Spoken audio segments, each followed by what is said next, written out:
Bismillahirrahmanirrahim. Allah's name, I begin with the most compassionate and merciful. Rabbi shrah li sadri wa yassir li amri wahlul uqdatam min lisani yafqahu qawli.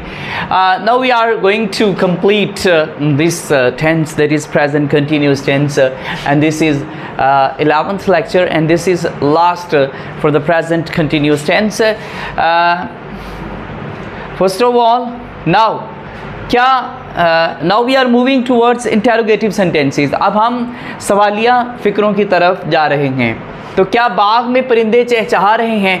Earlier we have done simple sentences, negative sentences, and now, and to some extent we have done interrogative sentences. Now we are moving towards interrogative sentences again. Interrogative sentences with interrogative words. पहले हमने जो किए थे that were without the question words. Now we are going to do them with the question words. तो पहला क्या है? क्या बाग में परिंदे चहचहा रहे हैं? तो इसमें होगा आर शुरू में आ जाएगा, क्योंकि जब क्या शुरू में आता है तो देन फिर हम उसका तर्जुमा आर से करते हैं, क्योंकि इसमें कोई भी और एक और भी होता है, जिस तरह वट होता है ना, वट, तो उसमें जो क्या वट के लिए इस्तेमाल होता है उसका रूल ये है कि वो दरमियान में होता है. मसलन आपका क्या नाम है, तो फिर वट में आएगा. अगर शुरू में क्या है तो देन आप उसको हेल्पिंग वर्ब के साथ शुरू करेंगे. तो आगे चलिए जी. क्या आर शुरू में आर आएगा, चूँकि बर्ड्स ज़्यादा हैं, तो आर द बर्ड्स चायरपिंग. कहाँ पे? Are the birds chirping in the garden.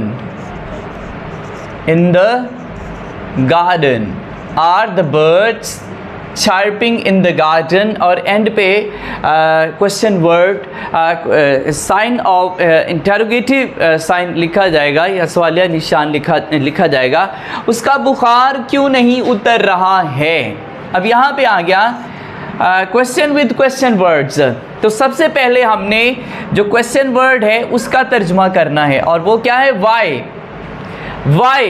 Y के बाद हमने क्या लिखना है? वाई के बाद हमने लिखना है हेल्पिंग वर्ब. तो चूँकि उसका बुखार क्यों नहीं उतर रहा, इज़ आएगा, इसमें सिंगुलर है बुखार, तो वाई इज़ हीज़ फीवर, ये बनता है सब्जेक्ट हीज़ फीवर. ये है क्वेश्चन वर्ड, उसके बाद हेल्पिंग वर्ब, देन सब्जेक्ट, फिर मेन वर्ब आएगा. वाई इज़ हीज़ फीवर, चूँकि इसमें नेगेटिव भी है तो नॉट आएगा मेन वर्ब से पहले. नॉट उतरना ये मेन वर्ब है. तो गो डाउन जो होता है ना, वो बुखार का उतरना है, तो गो डाउन हम लिखेंगे, लेकिन चूँकि ये प्रेजेंट कंटिन्यूस टेंस है तो इसमें आईएनजी तो ऐड होगा. Going down. चलें, डाउन में उसके लिख देता हूँ. चलें ठीक है, इधर ही ठीक है. तो वो फिक्रे जो नेक्स्ट टाइम वो मैंने नहीं करने. तो why is his fever not going down, उसका बुखार क्यों नहीं उतर रहा है. तो यहाँ तक ये टेंस कंप्लीट हो गया. कुछ और एक्सप्रेशंस हैं जो कि प्रेजेंट कंटिन्यूस का हिस्सा होते हैं, बट उर्दू में उसको उस तरह से नहीं लिया जाता जिस तरह से हम फॉर एग्ज़ाम्पल रहा है, रही है, या इस तरह की चीज़ें नहीं होती.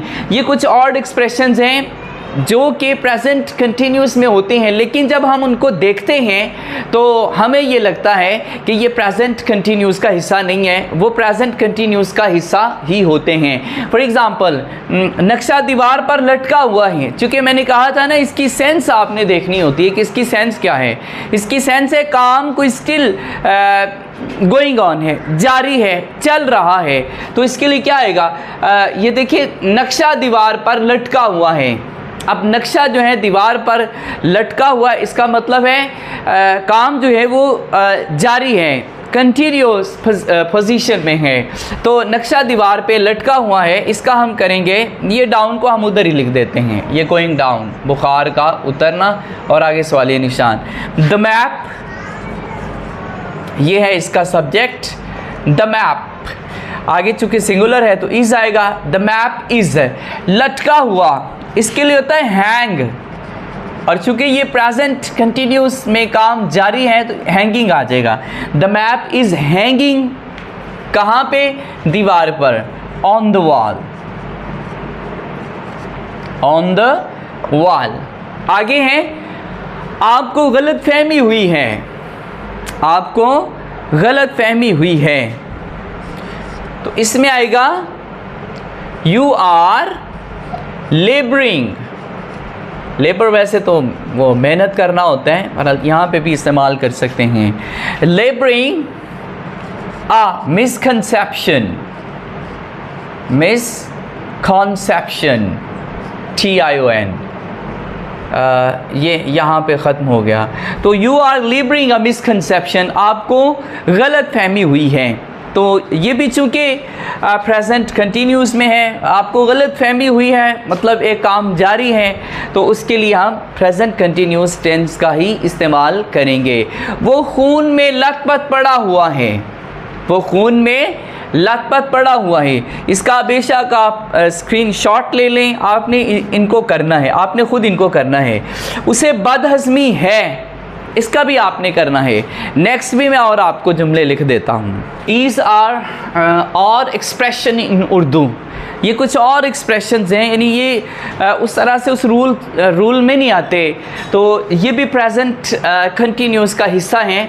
आपने इन सब को करना है और फिर जब आपकी जूम पे क्लास होगी तो फिर आपने मुझे इनको सुनाना भी है, तो देन मैं आपकी इसमें करेक्शन भी करूँगा, ठीक है जी। तो इन तमाम फ़िक्रात से आपको अंदाज़ा हो जाना चाहिए कि प्रेजेंट कंटिन्यूस टेंस में जब कोई काम जारी होता है तो उसको हम प्रेजेंट कंटिन्यूस कहते हैं।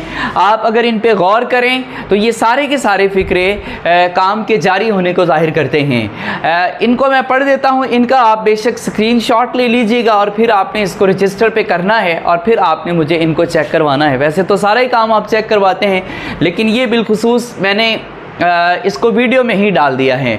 तो उसे बुखार चढ़ा हुआ है, ये नंबर 1 है, आपने करना है। लड़का बेंच पर खड़ा है, जारी है काम, इसका भी करना है। क्या उसे भूख लगी हुई है, ये सवालिया है फ़िक्रा, इसको भी आपने करना है। वो दरख्तों के नीचे लेटा हुआ है। आगे चले, एक लड़का कुएं पर बैठा है, ये भी ठीक है। आगे, आजकल उसका कारोबार तरक्की पर है।